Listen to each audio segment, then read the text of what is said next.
Peter, we are here at the House of the Dolmens in Eindhoven. Please describe this project to us. Well, in this project, in a living lab, that means a living lab is a situation where we use the actual customers and inhabitants of our city to test and to deploy all kind of new services and technology in the area of healthcare. And that's where we are focusing in three specific domains on safety, healthy living and video communication, social context. Because these three areas are the main reasons for elderly people who to give up their independent lives and to move to an elderly home. If they feel insecure, if they don't feel safe in their neighborhood, if they are isolated, socially isolated, they move to an elderly home. And that is one thing we try to preserve as a society.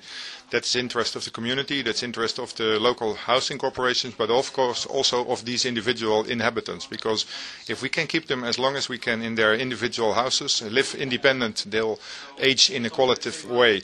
And we do that by make a contribution in their safety, using cameras in and around their house to give them a more secure feeling in the place where they live. We do that by providing them support to live a more healthy lifestyle. We can do that by measuring their activity and give them some online coach program so they can do online exercises together with other people in this neighborhood. And there are significant results coming out of that, because it's not only a matter of living healthier, but it's also a matter of bringing these groups together in a social way.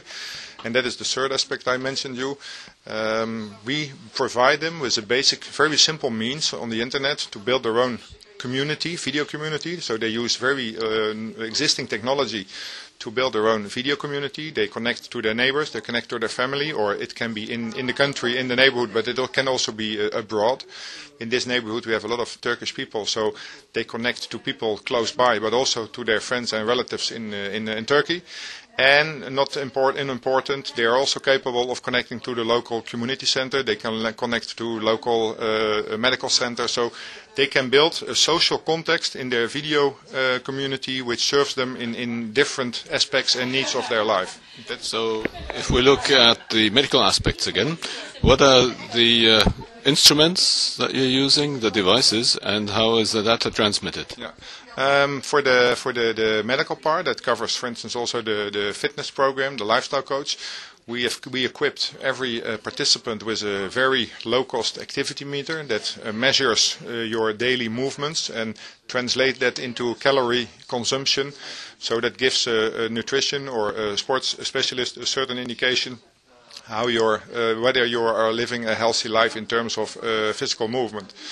The second is that all these people also equipped with a simple wireless body scale and a wireless blood pressure sensor. So every day before 10 o'clock they do a daily measurement of body weight and blood pressure. And this data is collected in a captive device in every household. And there is a VPN connection which picks up the data and transports them to the local medical center. There is a lifestyle coach who gathers the information both from the body weight, blood pressure, but also from the activity meter, and he is putting that in a program, and he makes interpretation of these data. It is on a daily basis. It's a secured connection, and every participant signed up for privacy and also protection of these data. So for the purpose of the exercise, the purpose of the medical interpretation, it can be used. It's not open available, and it's not somewhere in the cloud. So it's limited usage, and every step in the process needs a certain approval from every participant.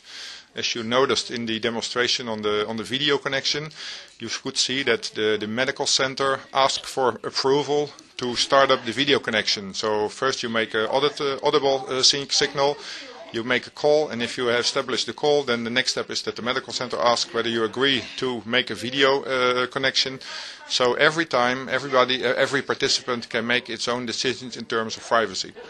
Only when there is a direct emergency, if a patient either makes a call on the emergency button, or if, for instance, a fall detection sensor sends out an alarm signal, then there is a protocol which allows the medical center to open up the video connection to see what the status of the patient is. So how many people do you have enrolled in this project here? We are covering now something like 250 people participating in some of these tests. It's moving, so we are not keeping these people for a long time in the same project. So we shift from community to community. So we try to involve more people due course instead of focusing on one group you are taking in a project for a long time. So these people will do this for 3 months, and we are now measuring the first initial results. And they are very promising in terms of loss of body weight and loss of body blood pressure, and especially heart rate going down. So we can medically, clinically tested, justified results which show a significant improvement in physical condition and also in decrease of risk for cardiovascular problems. So who's going to be paying for this kind of solution in future?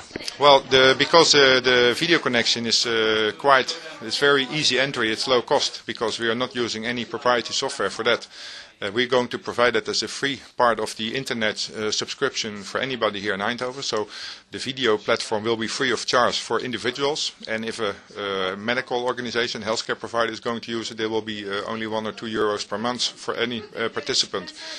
And the medical services are partly paid from the insurance companies, because we have a privatized system for medical insurance in the Netherlands.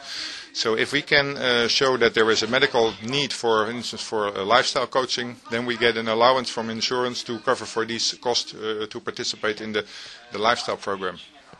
What will be the next steps? Well, the next step is that we are going to, for a broader implementation of this lifestyle and movement program, that means that we're going to involve all large group with people in a certain risk category in terms of age, in terms of body weight, with a specific risk for like chronic conditions. And that will be thousands of people using that here in the same city. And everybody in Eindhoven will be connected to the video platform in the next 3 months. So there will be a community service available for everybody living in this area. Overweight, obesitas and diabetes. That is the area where we'll see the first significant application of this system, because that is already starting at early age. We have many children with a weight problem, which is in fact considered as obesitas. We are making a lot of cost as society to arrange and to have the kind of cognitive therapies to change people in their behavior, and this is a very effective mean to reach these people in a way they are used to communicate, like Facebook and MSN. So this is not another era. This is the way they are used to work with social media, and this really fits in their daily behavior. So it's not only for elder people, it's also for young people.